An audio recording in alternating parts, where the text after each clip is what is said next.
All right, we're back. It is the Wait for It Seattle podcast. It's Brian and Kevin.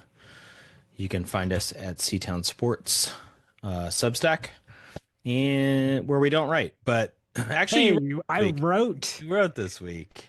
I wrote, and someone and Patrick wrote. We had two posts. Oh, That's I although apologize. I realize when people subscribe to the website, it says you can expect three posts a week, and we are Well, falling. we're gonna get there. Like I am about a week and a half away from having all kinds of time to write, and I'm excited.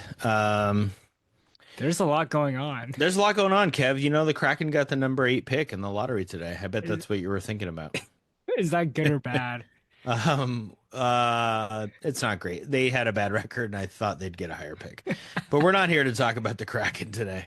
It is episode number 48 on the podcast. We are just a month away from 1 year. If you can believe that. Episode 48. Yeah. Do you have any 48 references in Seattle sports history, Kev? No, but I know that you're younger than the age of the year 48. That's So exciting. that's Yeah. something. Let me give you. That's great. How about Carlester Crumpler for the Seattle Seahawks? Do you remember him? I don't know who that He's a is. tight end, very average. Tyrese Knight is the current number 48, or he probably won't be this year, but he was last year. But is really like a journeyman pitcher number. Yeah. Lee Guterman, who I have a crazy specific memory for because I had a lot of Lee Guterman baseball cards. Travis Blackley, is that ringing any bells? Are we in your era yet? Okay. Matthew No. Boyd. Matthew Boyd pitches now. Yeah, I picked him up in And our league. there you go. Do you know where he went to high school? Eastside He said Catholic. Catholic, yeah. Yeah, I only know Justin that because Topa. my mom taught there. Yeah, Oh, right. continue. Yeah. Yeah, yeah. Justin Topa, Gregory Santos. A lot of, but we're going to save this and it's going to be, sorry, not save it. We're going to save it with this selection. It's the Paul Abbott episode. Oh, that is great. Paul Abbott.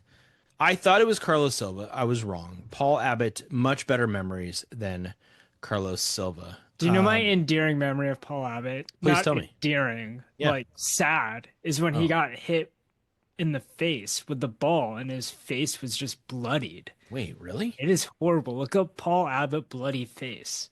It was like scary. Everybody Google with me. Paul Abbott, bloody face. Did anything show Oh, up? yeah, you're right. Harold Baines hit the ball?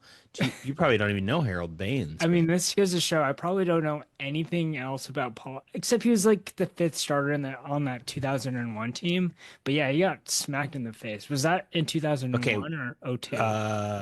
I'm so distracted because the guy who created the show Shameless is a screenwriter named Paul Abbott. So the images are all him or like zombies with bloody faces. So it's really, but Harold Baines. It was the year 2000. So Paul Abbott in 2001 is where most Seattle sports fans will, Yeah. tie him to. 17-4 record in that 2001 season. He Mike was thir- Mus. Oh, sorry, I totally. Go ahead. No. Mike No, Mussina was pitching against him.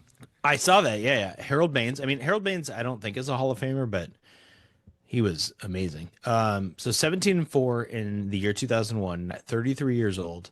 He never won double digits any other time in his career. He had 43 career wins, 17 of them in that season. He did have a 4.25 ERA. I mean, it tells you more about how awesome the 2001 team was. But Which is what a year. weirdly getting a lot of. Did you see Bret Boone got hired by the Rangers to be their hitting coach Wait, today? what? I did Yes. not see that. Yes, there's a lot of 2001 Wow. Mariners things happening. Have you Yeah. listened to Bret Boone on KJR talk about hitting? No, is He's it good. enjoyable? It's Okay. enjoyable. He's really Yeah. honest about is this will be interesting because Yeah. he Softy would have him on to talk about the Mariners. Um and so now he can't do that obviously, but he was Yeah. really honest about guys. Yeah. The story Anyway, goes is that he was at his alma mater, USC, to throw out the first pitch. Michael Young, who's the GM of the Rangers, was there, hmm, or some type of Michael Young has some type of front office position. sure. Yeah. And just went up to him and was like, "Hey, would you maybe be interested in whatever?" And nothing came of it. And then months later, he's the hitting coach. for the This makes Rangers. me feel like, Who would you rather have as your hitting coach, though? Edgar Martinez, also from the 2001 team, or Bret Boone? well, Kevin Seitzer is technically our hitting coach, But but no, Edgar's on the road trip. I was just gonna say, Kev, I think this is the Edgar effect for the Rangers. Like hiring a guy who's not doing it in the minors, yeah, just pulling a guy who had success in the major leagues and throwing him in there to have a different viewpoint. I mean, that's Edgar. The difference is, no offense to Bret Boone, but like Edgar's one of the all-time greats, obviously. He's a Hall of Famer. yeah, yeah, So it's a little different. And the way people describe Edgar talking about hitting is, like an artist, yeah. I mean, the results show for themselves, which Yeah. gets us into our first topic. Yeah, it's perfect. Let's talk about the Seattle Mariners. Your first place Seattle Mariners, Who are who currently up yeah, I was gonna say 4-2. as we record, I was all sad because it was 2-0, and then I got on with you, and you're like, no, they're winning because they just score runs. That's what they do. So if they win this series, that's 9 series or 10 in a row. Or 9 in a row if they beat the A's in this series. Yeah. The Mariners had a great post about like the last time they lost a series. It was like the Florida Gators only had 2 basketball championships. All this stuff that has happened in the last whatever 6 weeks or a month. It is pretty incredible. They're on a roll. I was just gonna look this up to make sure this is currently accurate because I didn't see results earlier in the day. Oh yeah, the Yankees have lost 3 in a row. The Tigers are ahead of the Mariners by a game. So the Tigers are 22-13. Obviously they're really good. The Mariners are 20-13, pending what happens tonight against the A's, who are in second place, by the way, in the AL West. yes, The Athletics. the West Sacramento Athletics, as West the announcers Sacramento. in NBC Sports California Bay Area reference them. I think there's some mandate that they have to be called not just the Sacramento, the West Yeah, Sacramento Athletics. By that's the way, incredible. this stadium, I'm watching the game, is like they have like a grass. It's like spring training stadium. Yeah, There's like a grass field. It's empty, yeah, or it's packed, but there's like no seats. yeah, it's Um, incredible. I, Also, I didn't even put together that, of course, you're watching. You actually can watch the Mariners because yeah. it's a local game for you in California. Well, yeah, and I have MLB Oh, TV. okay. So All I right. Well, usually you don't always watch the Mariners, so I'm yeah. giving you a hard time. Okay. Here's what I want to do with the Mariners real quick. I want to get you have to either answer amazing and sustainable or awesome and unsustainable. I like this. It's a Okay. little So bucket. it's something that's happening right now that's good. And you have to either say whether it's sustainable or not. But you have to say amazing and sustainable or awesome and I unsustainable. love this. Okay, and then I have something to ask you after Perfect. we play this game. Love it. All right. JP Crawford. Um. All right. I have the fan graphs up right now. So JP Crawford's hitting 286. Yeah. Not And sustainable. he's third in WAR in the AL at shortstop behind Bobby Witt and Jeremy. Absolutely not awesome and unsustainable. Okay. Okay. He has a 1.0 WAR, right? Sixth best on the team. Yeah. Um, maybe the 286 is unsustainable, but I'm gonna go with I'm gonna look at Fangraphs as well here, Kev. I think 2 years ago he had a really good season, did he not? Yeah. Yeah. Do you have that right there in front of you? Can you see two I years don't ago? have him Okay. 2 years ago, but Okay. I'm gonna look it up right now. He's 30 years old. He is definitely been on fire. I mean, he was really bad to start the year. He was projected to be a 244 hitter this year by Fangraphs, and he's at 286. His on base is 405, which I think is like 40% of the time. I mean, he's getting is a it lot. second in the league behind Aaron Judge potentially? I mean, he's It's getting crazy. a 15.6 walk rate. Oh my God, Mitch Garver is a 20% walk rate. Okay, Kev, in 2021, JP hit 273. Yeah. 2022, 243. 2023, the year I'm remembering, where he had 19 home runs, by the way, and 94 runs scored. He hit 266. Last year, he hit 202.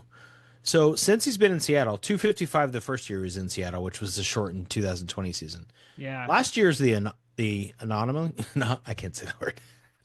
The Anomaly. outlier. There we go. So 286, maybe not, but I don't know. 12 bombs, bunch of runs. I like it. I mean, if he's hitting like 260, 270, I'm happy with it because he brings a lot on. He's a Totally. good on defense, and if Totally. I'm more concerned about the on base, right? Which he's, Okay, he's sixth in Major League Baseball in on-base percentage. yeah, that's not sustainable. I think it might be. He really has a good eye. I mean, not 400, right? I But mean, at what point? So where's he batting in the lineup now? he's leading off, right? Is Okay, he leading off tonight? so he promoted himself. Um, Good for him. yeah, he's leading off tonight, which is where he Yeah, was before. before he started to suck. Last year they had to drop him. This year they Yeah. kept him at the bottom. But 2 years ago when Julio had a really good year, JP led off. And if he's got a 400 on base percentage, he 100% should be leading off. Yep. Yep. Aaron Judge's on base percentage is 510. I Yeah, so just have to point that he's out fifth. with 11 home runs. I can't. I Man, mean, you're in the Bay Area. He's doing what Barry Bonds did. Uh, he's presumably clean. carrying my fantasy team right now. It's I went unbelievable. from 12th to 6th place in Yeah. 1 week. I can't talk about Aaron Judge. It's too silly. Okay. JP was one. How about Cal Raleigh? Sustainable and awesome. Oh, okay. Yeah. Yeah. I think Um, he's going to hit 40 bombs this year. I think it's he's that good. definitely in play, right? Yeah. Yeah. So his on base is 358. He's got 12 home runs. Which is more than Aaron Judge. Yeah, it's crazy. He's easily the best catcher in the American League, if not in all of baseball. Um, he's hitting 246. That might not be sustainable for him, but I'm going to go with you thematically that Yeah. it's there. Okay. Well, the other thing too is he's every 4 at bats he's striking out, but at least when he's hitting the ball, it goes out of the ballpark or Right. And that's kind of where I think it is sustainable because he's not like at an all-time low strikeout rate. He's not at like 12% strikeout rate. He's at 25%. It's very Cal Raleigh-ish. it's kind of crazier that he has more stolen bases than JP Crawford, Yeah, the Mitch stolen bases Garver, are super Luke cool. Raleigh. Yeah. Yeah. Yeah. Yep. He's Uh, sneaky fast. Jorge Polanco. Jorge Polanco.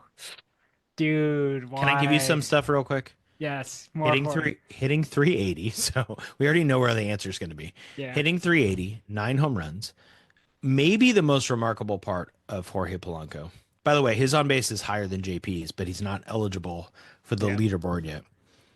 5% walk rate, not great. 12.6 strikeout rate. Yeah.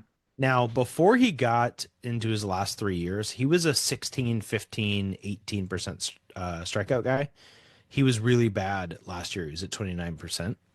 Yeah. He's only hitting from one side of the plate still. Is I don't there know. any other conclusion that we can draw? And maybe it's not just Jorge Polanco, and maybe it's this entire Mariners lineup. Is this all a result of Edgar Martinez?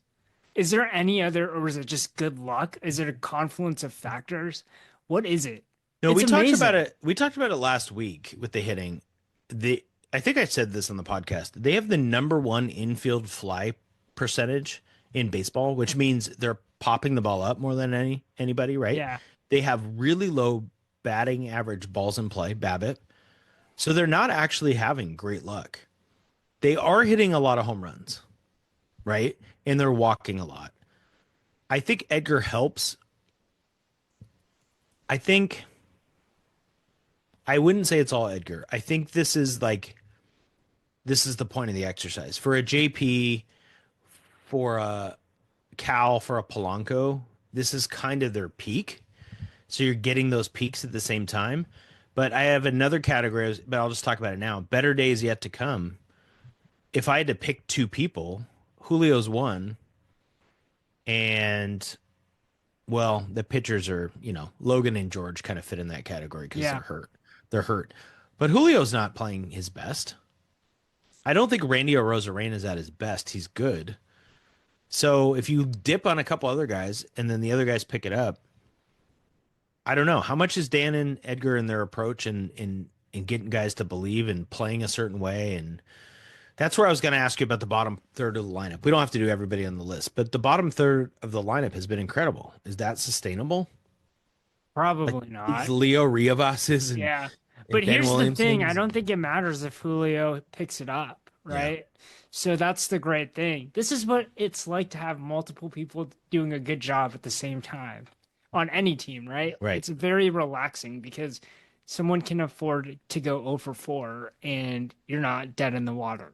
They've talked about trusting the guy behind them, and I wonder how much in baseball that matters more than we think because it's so individual. And just a Julio's a great example. If he doesn't trust the guy behind him to pick up if he, doesn't do well, he's chasing pitches, Yeah. right? Yep. And I think they really trust each other. They think they can all come through. And then you do the bottom of the third of the lineup that's intriguing. We talked about this last week. Ben Williamson's contact rate, right? Lack of strikeouts. Rivas's lack of strikeouts. That stuff is what we've been begging the Mariners for. Like less strikeouts, more guys who just put the ball in play and look what happened so far. I mean, again, it's a month. I said we're not going to freak out when they were bad. We're not going to freak out when they're good. Yeah. Um, but Well, it's just so much more exciting now so much better. because they're winning. So, So much better. uh, Can I give you I'll give one you, more? yeah, Can I give you one more? Brian Wu. I think that's an interesting one. amazing and sustainable. I think he's a Okay. good pitcher. I think Okay. he is. Yeah. Is he like, let's see, where was he? He's eighth in Major League Baseball in WAR as a pitcher, starting pitcher right now. I'm not surprised. Yeah. Um, Here's why I agree with you. His strikeout rate is like 8.9 Ks per 9 innings. That's not elite. He does have a really low batting average balls in play, 224, and that probably will come up, and maybe the whiff rate will go up as well. Um, we need him to be this good till Logan and George come back. Yep. And for those who aren't following the news every day, George Kirby had a AAA outing, so he threw 3 innings. That's exciting. I would guess we're looking at 2 weeks maybe. If they can get Logan Evans through the rotation 2 more times, we can see George Kirby. Maybe even one more. I mean, he could theoretically come back after one more rehab start and just pitch 5 innings in the majors. And Logan Gilbert threw flat ground 3 days in a row as part of like a ramp up routine, and he said he felt fine. Not fine. That is He awesome. felt he doesn't hurt nothing. So imagine 2 all-star pitchers coming back at the end of May if this team can sustain anything close to this, I right? mean, you're giving Jerry Dipoto great talking points. Yeah. Like, we didn't need I to make sound trades. like Jerry We didn't Dipoto. need to make I'm talking trades. about the bottom of the lineup, Jorge Polanco not making trades. I am Jerry Dipoto. My last point is I Yeah. reposted this Texas Rangers fan on X.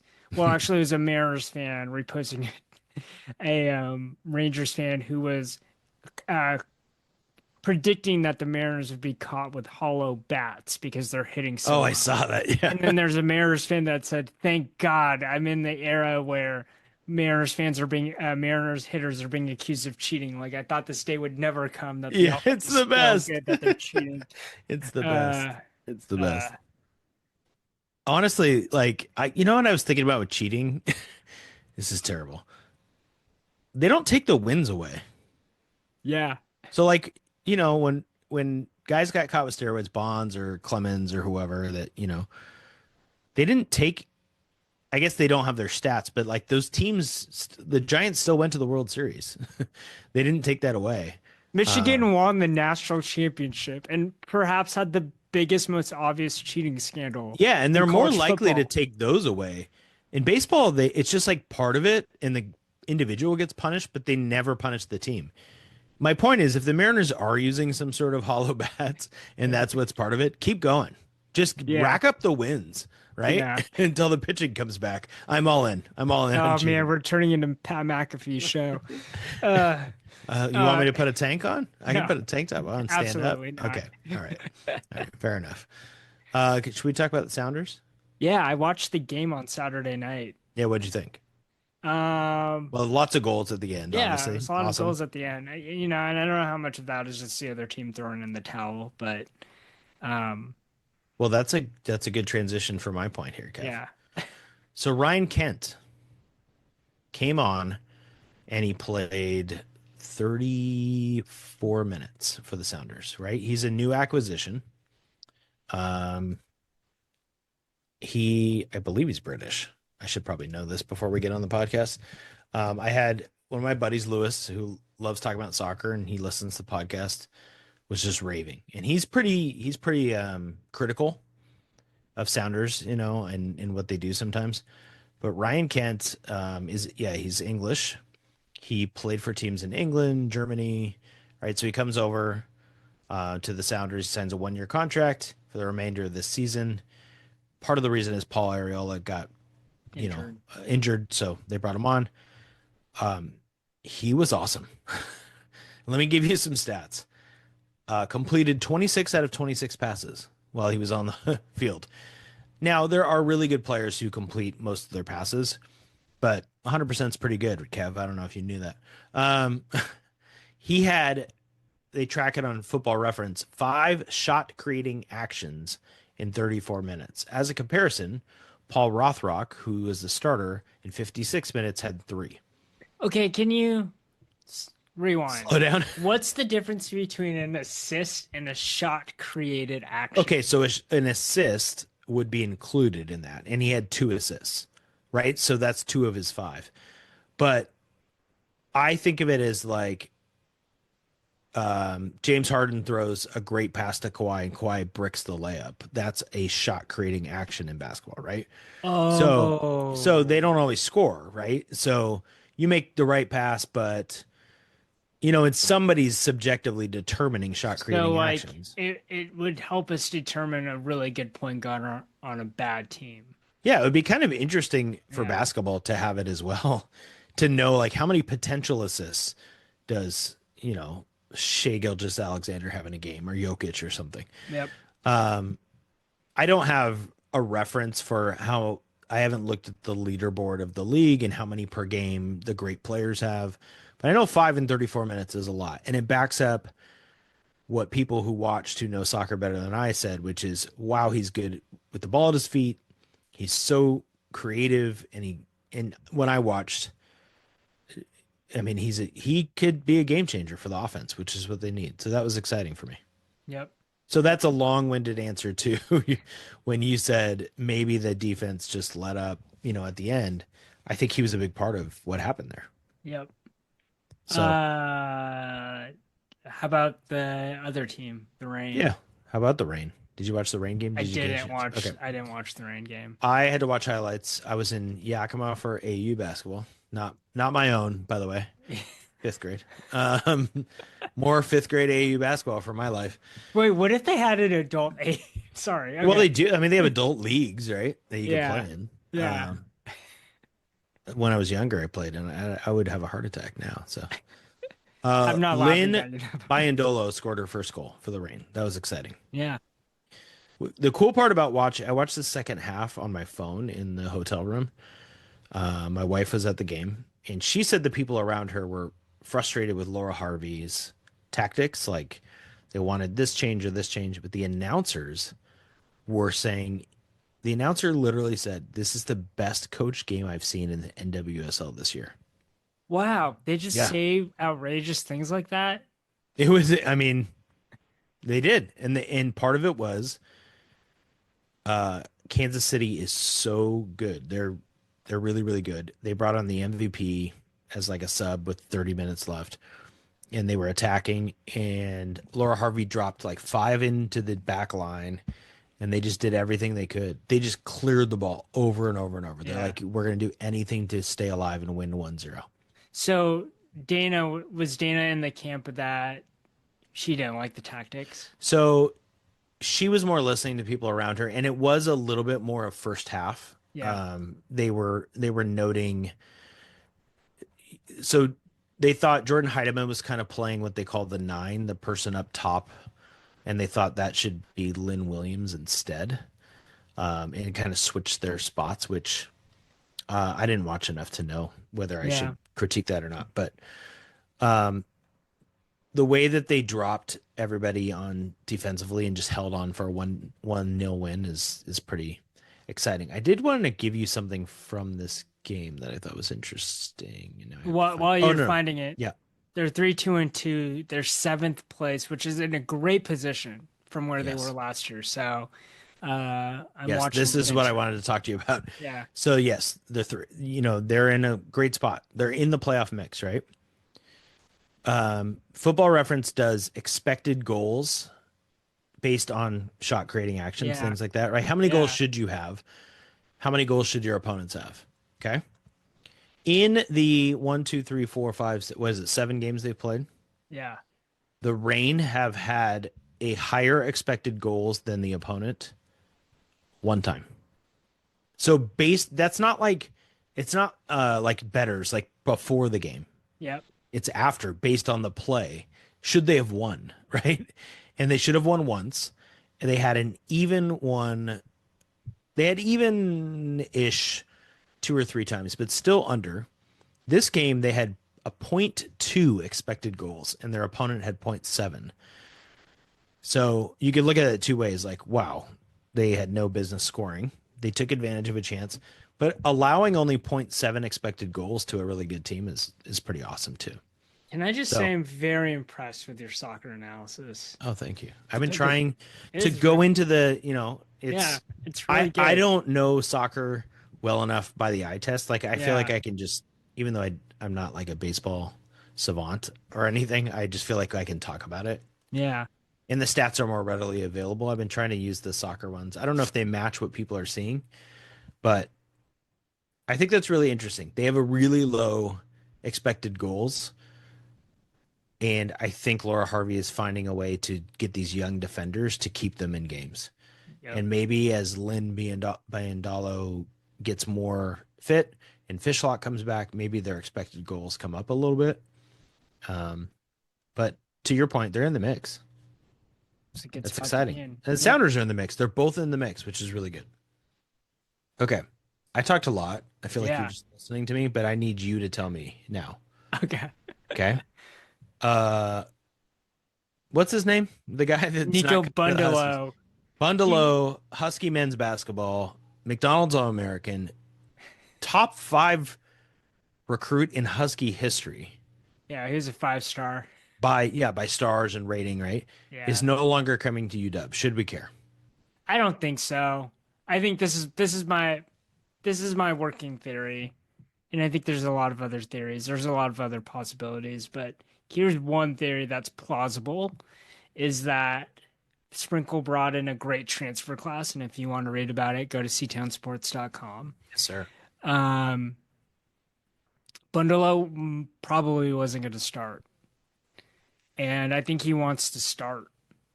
And I think he's going to try to find a place where he can do that. Now, if he goes to, honestly, I can't think of a place this late in the game that Right. needs him, Right. That he would right? just start. And would get paid as much as Right. he was at UW. So maybe it's not so great of a theory. But I will say this, I don't think it matters. And I'm not as I think the transfer class was that impressive that it kind Interesting. of and I think you're thinking you have to think of rosters in a kind of a shorter time period, like 1 year, 2 years, as opposed Totally. to three Yeah. years, because uh honestly, if Sprinkle doesn't win this year or make the tournament, I think He the could be gone. he Yeah. could be gone. And Patino, this became a storyline during the NCAA tournament, was basically saying, like, I honestly really only care about what my lineup is going to be next season. Yeah. Like, this is how they do it in Europe. Guys are signed to 1 year contracts. Like, Mm. and he's acknowledged the reality of how things are. Now, could that change? Yeah, that could change with revenue share Sure. um, imminent, and maybe guys will sign contracts that keep them at places longer than a year. Who knows? But right now, it's like win or go home. And I think the way the roster is constructed, like let's just make the tournament next year. I don't think Bundalo was going to make too big of a difference. Yeah, Patino has the number one transfer class. He has 7 commits coming in, so he Yeah. knows what he's talking about. I mean, why wouldn't you get JUCO guys, right? Or guys that have played D1 basketball That's rather what I was than gonna high say. school Is like seniors? There's no how incentive. how good is? I mean, this is gonna make it sound like sour grapes because he's Yeah. gone, but I believe if you go back to an old podcast, I said there's some the lanky inside outside skill has some Cooper Flag light in it, right? Yeah. But he's not Cooper Flag, and I think I said that pretty clearly.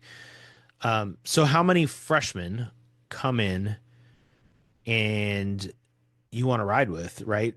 When your job's on the line versus I'll take a 21-year-old, 22-year-old who knows how to play already. Now, that didn't necessarily work out this year for the Huskies, right? Yeah. Um, but they have the 13th ranked transfer class according to 247 Sports. Just, I mean, it's above Maryland, it's above UCLA. Now It's those, above a lot of teams. yeah, they've got. It looks like they have them at 5 4 stars coming in. I mean, I'm still skeptical to be honest with you. I I'll would tell you. be. I'll tell you what helps. Wesley Yates helps because I've seen Wesley Yates be really good in the Big Ten. Yeah. I think Whereas that, like Bryson Tucker has yeah. great pedigree and has Yeah. got a high, you know, not a ranking out of high school, but then he struggled at Indiana, and I'm like, Yeah. what's gonna be Well, different? here's the tough one for me is we have Kamari Peterson Yeah, and I think it's Jacob Ognacevic. yeah, They're both conference player of the years, but right, so was Great Osibor. He yeah. comes to the Big Ten and kind of doesn't play as well as he did Well, in in his time fairness in to the Osibor, conference. stats wise and individually, Yeah. he's pretty good still.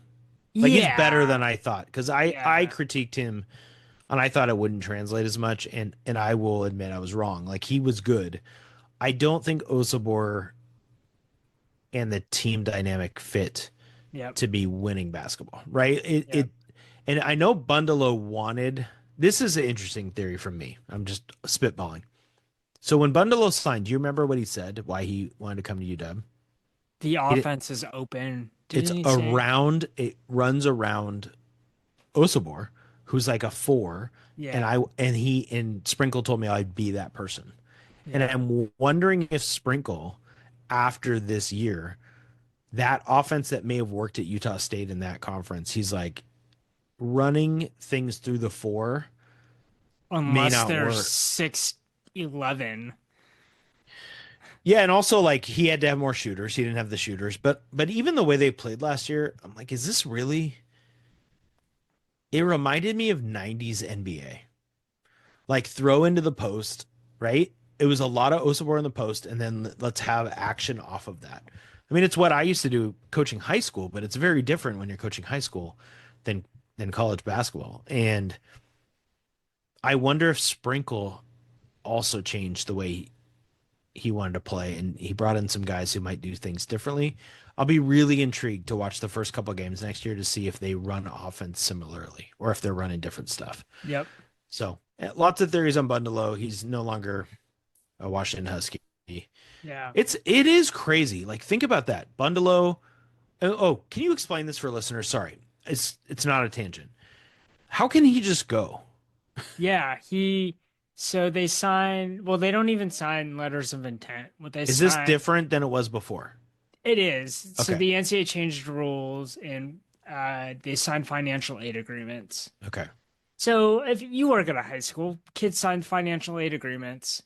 Yeah. Um, They could just go to another high school if they want. yeah, Yeah. they can get released. They'd have to basically ask for a release. So And he did get released. That's right. I read yeah, that. and Yeah. you can do that. I mean, the Huskies could have held them to his agreement, but Right. are you really going to hold someone against their will and then like he's not going to have a good time? Like it just doesn't make any Right. sense for them to do that. Yeah, But probably they're doesn't help in the future, but also yeah, that makes me feel like they were in agreement on this move for whatever reason, which is yeah, weird. It's a little weird because he's obviously a big time recruit, but yeah.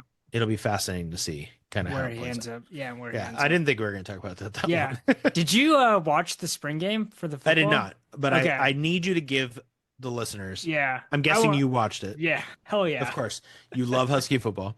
I Yeah. need three things we should care about after this game because I didn't watch it. I read Yeah. about Jonah Coleman kicking an extra point. I Yeah. read about, people had a good time.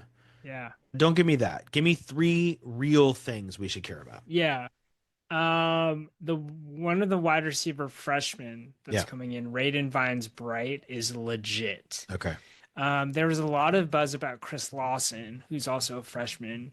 But Vines Bright was injured for a good portion of the spring practice, and so he came in this game and was just making amazing catches. Yeah. So that's one thing to care about. The second thing is just I had multiple people text me that were at the game just saying like the dudes look big. Mm. And then the reporters after were also saying that that's their takeaway from the spring is that the team just looks big. Like the freshmen, again, the freshmen that came in, these guys are, 6'2", 6'3", 280, and they're losing like their bad fat and becoming more muscular, if that makes any sense. So, and I think that's a main storyline because everyone's contrasting it to last year when you just had like Well, they had seven linemen yeah, at I'm the spring exaggerating. and Yeah. 17 this year. Yeah.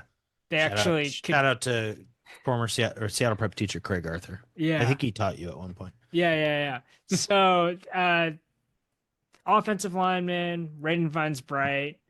Um, I don't know. I don't know if I could come up with a third thing. I mean, the secondary looked great, but defenses in spring games kind of always win because they know all the plays. So Yeah. it's not like the offense can't. The offense, I think, is at a major disadvantage. Well, So give me yeah. give me a third. I can help you with the third.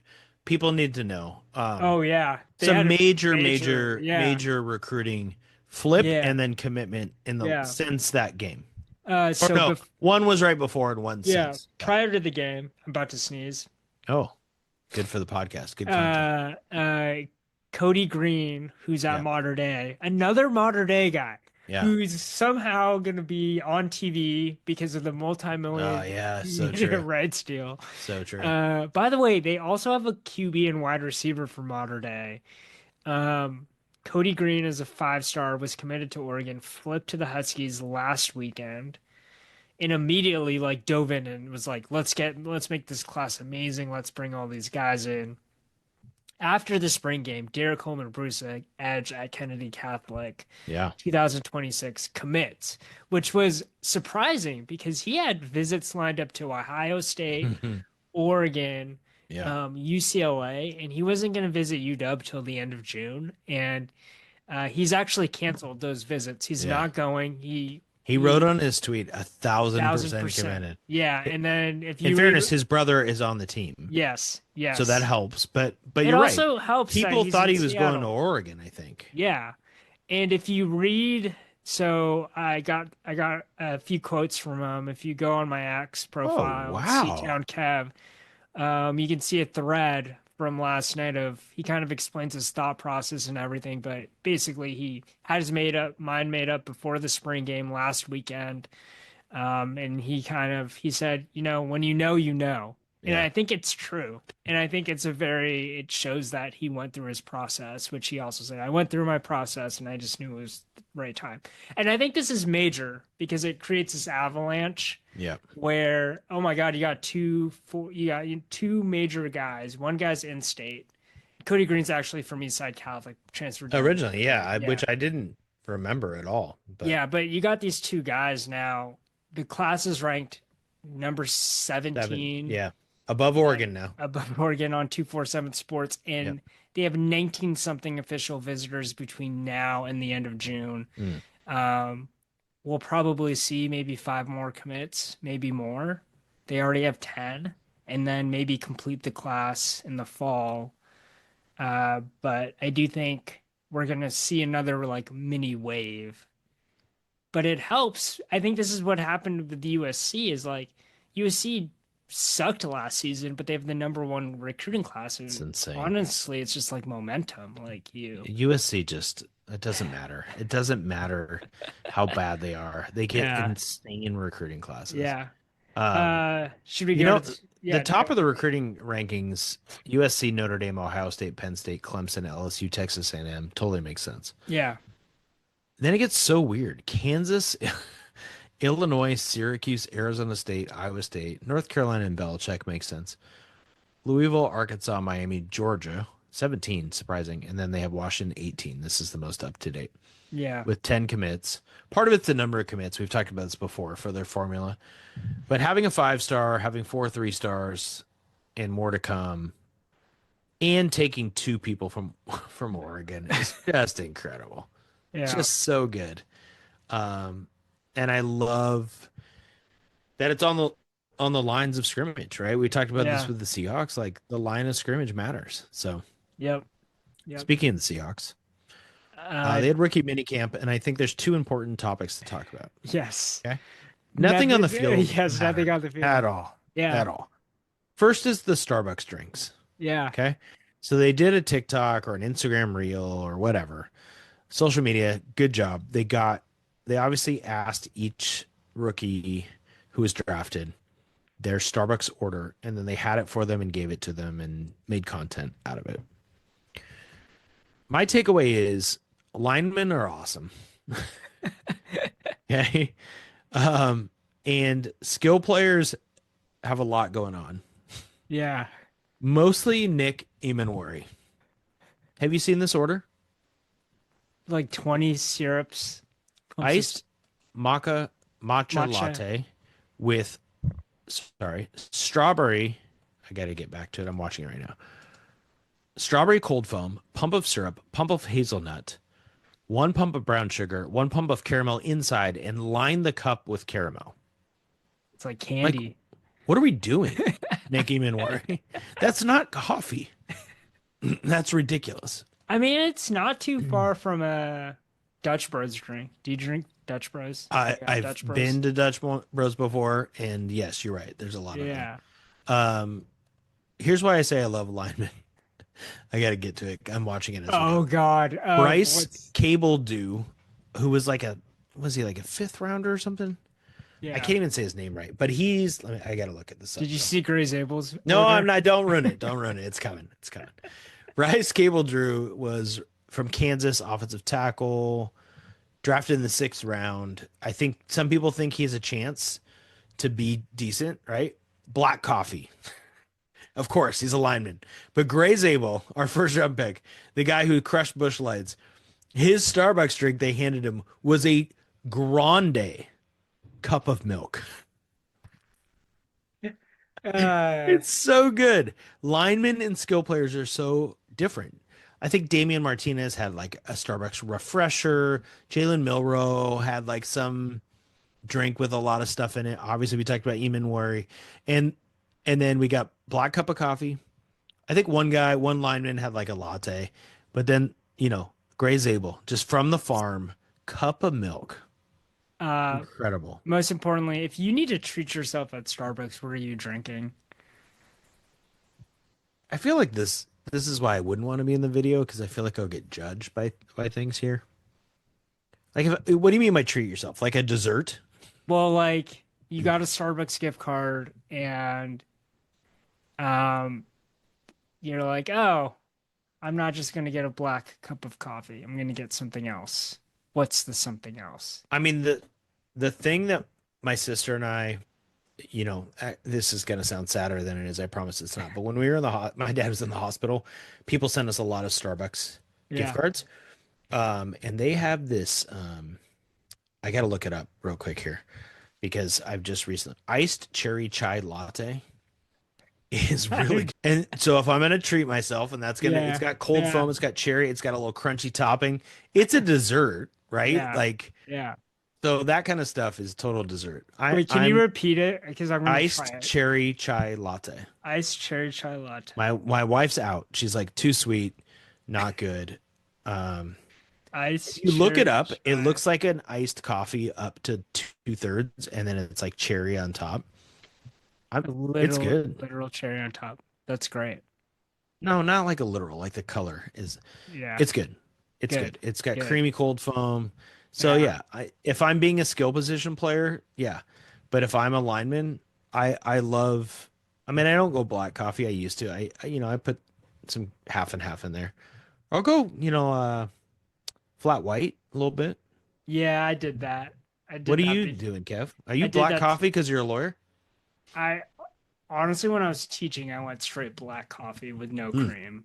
Wow. Um, but if I How do many want to, people listening to this podcast would have guessed you ever drank black coffee in your life, Kev? No uh, offense. I mean, I don't know, but I've tried to get off of coffee before, Oh, and it always comes back because there's yeah, always a need to have it come back in my life. for sure. Um, I've Like been, you have coffee every morning? yes, I need to. Okay, what are you having tomorrow morning? Like what is your coffee? I'll just have a regular black coffee, but Wow. if I treat myself, then it's like a cold brew, like a vanilla cream cold brew or There you something. go. Yeah. Yeah, I just didn't think that you'd be the guy every morning and just having black coffee. yeah, dude. It's incredible. No half and half or anything. Uh, Oh, here's the other part we have to talk about the Seahawks minicamp. It's not just the Seahawks. I'm going to start with Abdul Carter of the Giants. Have you been following this at all? uh-uh. So Abdul Carter, I think he was the number 3 overall pick, right?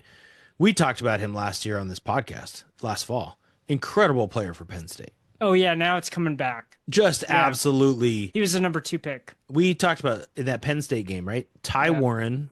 No, he's number 3. Travis Hunter went number 2. yeah, Ty Warren and Abdul Carter just stole the Husky soul, right? Abdul yeah, Carter was amazing. yeah, He asked for Lawrence Taylor's jersey number. yeah. That's dumb. Okay, thank you. Lawrence Taylor's the best defensive player of all time in the NFL. Yeah, All time. Like not just like, oh, he's a good player. yeah, Like even Cortez Kennedy, who I love, I have his jersey, is retired, is not the greatest player of all time. Lawrence Taylor is the greatest defensive player of all time. And Abdul yeah. Carter, without playing a snap, is gonna be like, yeah, give me that.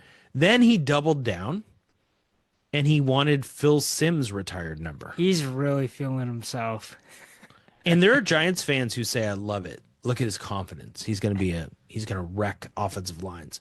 And I say, a little entitled, buddy, right? Where do Yeah. you fall in this? Part of me is the lawyer, and like, if there's no rules against it, why not? But there are unwritten laws, Yeah. and I feel like he's breaching it majorly right now. And So Lawrence Taylor said no. Phil Simms actually said yes, and then the Giants said no, which is a yeah, good call by the Giants. Like, no, don't set this precedent. yeah, yeah, Like, I don't know who it would be for you, but if Nick Emanwari, this is a great transition, came in and said, I want Kenny Easley's number because he's an awesome safety. I no, like absolutely don't touch Kenny Easley's number. yeah. Don't touch it. You know what Um, I would do? yeah. I would put it in the contract and say, if you achieve these numbers in your rookie Mm. season, you are entitled to that number. Oh, that's interesting. Do you know what number Nick Emanwari is wearing? Yes, he's wearing number 3, Okay, so which has created this.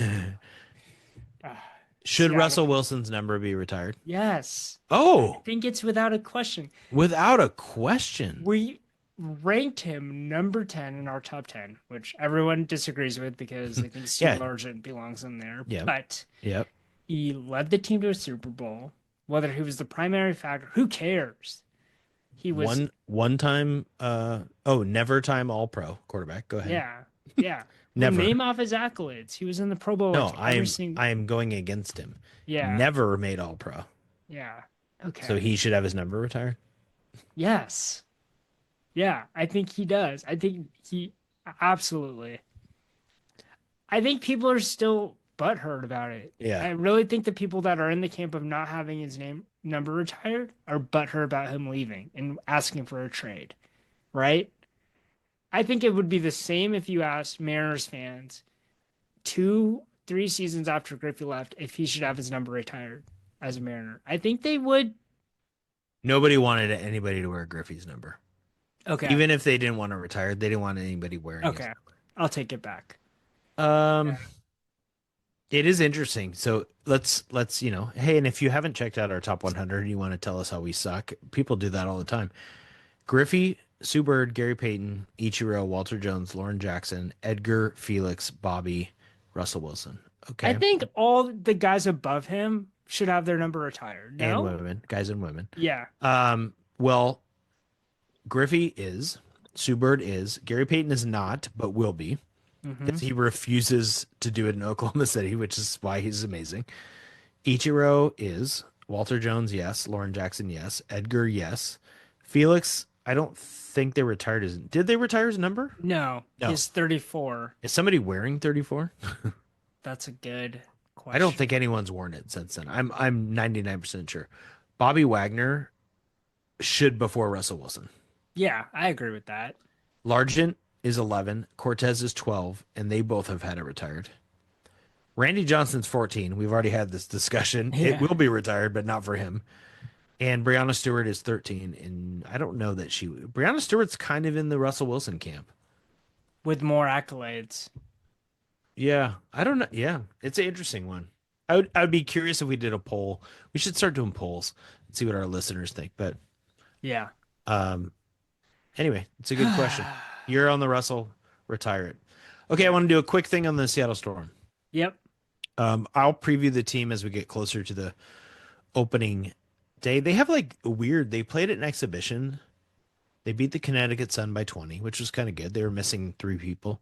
I mean, I don't know if it matters, but they don't play for 2 weeks, and then they play 2 games, and then they're in the regular season. But Katie Lou Samuelson is out for the year with ACL. That's their third player since last year out with an ACL for the year. Doesn't help the bench. But here's really what I want to talk about. It really doesn't have anything to do with the Storm. I saw this player on the Indiana Fever. I think her name's Bree Hall. I don't really know where she played college or whatever. She got waived today. And they said, thank you, Bree Hall. And they had a thank you social media post. Can we stop? I feel like that's disrespectful. You just fired her. Yeah. And it's not like Aaliyah Boston leaving there, an all-star or something. You know what I mean? Like that makes sense. Like, can you imagine if every time the Mariners sent someone down, they just really had a thank you Could you post? imagine if you had basketball tryouts and Oh, it's a you great sent idea. the girls that didn't make the team like a thank you card for trying out? They would hate Thank you. you. Yeah. I mean, they I was probably just hate gonna you say, anyways, but Sam Reed, athletic director at Prep, so good on social media. What if he yeah, started doing thank you posts to every kid who tried out yeah. who didn't make a team? I think not making a team is probably the saddest I've ever been in high school. It does Sure. create grit, but Yeah, it is a sad thing. And if I got a totally. thank you post, I would literally be so upset. Now, if you played on a team for 6 years and then got traded, you would appreciate a thank you post. Yes. But if you've been in camp for a week and you got waived, don't give me a thank you post. Like, I think it's ridiculous. It's Yep. absolutely absurd. Yep. Yep. So when the Storm inevitably cut one of these young Rookies. players, Yeah. Madison Connor, sorry, Madison Connor, she played like 4 minutes in the first game from TCU. They're going to give her a thank you post because that's what everyone does now. And I would encourage the Storm to just give her a high five and a Starbucks gift card on the way out the door. That she can get her a nice drink. She can get her iced Chai chai cherry latte or a cup of grande milk. Grande milk, yeah. Okay, top five. Top five. I'm ready for We it. covered like every I even yeah. threw in the Kraken draft pick at the Yeah. beginning. Yeah. We really did it today. No For Husky free. women, no Yeah. Husky women's basketball because no updates there. They just have a great roster. Okay. I'll go first. I think me. you'll like this one. Yeah. Spring game. You know what you didn't talk about as a takeaway that everybody's excited about is the Demond quarterback. Williams. Is Damon Yeah. Williams, quarterback, right? So Damon Williams, I mean, his hype is getting too big now. I'm worried a little bit from Husky fans. They're expecting him to be incredible. But is it safe to say you expect a great rushing season from him? Yeah. Okay. Yes. I do too. Rushing. So Kev, yards for rushing quarterbacks. yards for quarterbacks, all-time single season. Single season. Okay. Okay. I want to tell you something right now. I'm going to give you a clue. I wouldn't have gotten this. So that's one clue. There's some players I'm like, really? They're not on there. Um, that's one clue. Number two, nobody got 1,000 yards. Yeah. One player got really close. Do I just need to give you the names? Yeah. Marcus Tuiasosopo? He's number three, 571 yards in 1999. Yeah, he had that 200-yard game. Yeah.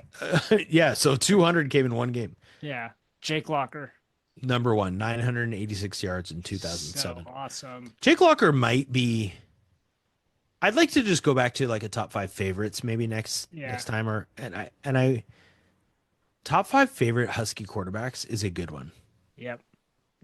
I liked a lot of average quarterbacks. Yeah. Jake Locker's up there for me. Okay, Isaiah you've gotten two. Stanback. So that's who I would have guessed that's not on the list. That's crazy. I think it's crazy too. My memory is he's just running for yards all over the place. He did have the 7th and 8th on the top 10.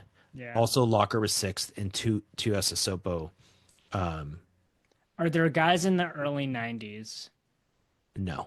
Yes, there's one. Sorry. Is it Billy Joe Hobart? No, you picked the wrong one. So you didn't watch It's enough Mark 90s. Brunell. Mark Brunell was a scrambler. Billy Joe Hobart was not. Okay. So you have one strike, but you got Brunell. Okay. You're not going to get the other two, which sucks. It's kind of a. I want to give you credit for the victory. Wait, can you give me the decades? Yeah, but can I give you credit for the victory first? Yeah, thank Because you. you're like, I've never heard of either of these guys. Yeah. So you might. I mean, you know Husky Yeah. football more. So I'm going to give you the years: 1967 and 1974. Okay. Not Sonny Six Killer. Give me the initials. DF is the second on the list. And there's probably a Husky fan on here listening. Well, I hope so. I'm not going to get it. Dennis Fitzpatrick. Ever heard of him? One of them got it. No. Nope. So Dennis Fitzpatrick had a 249-yard rushing game in 1974 against the Cougs in the Apple Cup. It's number one all time. Over to Tuiasosopo's 207-yard game. That's incredible. He had 697 that season, so a lot came in one game, and he's third all-time rushing career in Husky history, which is kind of crazy. I don't know much about Dennis Fitzpatrick. Yeah, there you go. Okay, number 4 is 1967. I don't think you'll get this one either. I won't. Tom Menke. Yeah, one got it. Yeah, Tom Menke had a 120-yard game against Stanford. That's fourth all-time. That also propelled him to 483 yards that year, which is more than Brunell, more than Tuiasosopo's 2,000 year. Yeah. We got to do an over-under. So that's why I wanted to bring it up to you is Jake Locker's career rushing is 1,500, right? So if Damon Williams plays 2 years at UW, is he going to be the all-time leading rusher of a quarterback in Husky potentially, history? But I think that. Or do you think he'll throw more? Like he'll stay in the pocket? I think the defenses will adjust to him if he. It's very hard to tell. Okay. Yeah. Tom Menke, 483 yards. That's fourth all-time. Over or under? Over for sure. 571 was Tuiasosopo third all-time. I think that's a closer call. I'd still say over. And then I'm done. Yeah, if he goes 50 yards a game rushing, right? Yeah. 12 games, that's 600 yards. Yeah. Locker's 986 is sneaky amazing. Yeah. He was an amazing player. He was. So, anyway, I think that's what I wanted to talk about was Damon Williams and how many rushing yards he'll have this year. So Let me go to you. I think you'll like this one. Top 5 all-time NBA playoff scoring leaders. Okay. By average or total By points? average. Points per game. Michael Jordan. Yep. 33.4. Number 1. Kobe Bryant. No. God bless it. I suck at these. He's every number time. 19 at 25.6. See, I was hesitant because his early years when he was young, he had some pretty low average years. Yep. Well, I'll go LeBron James.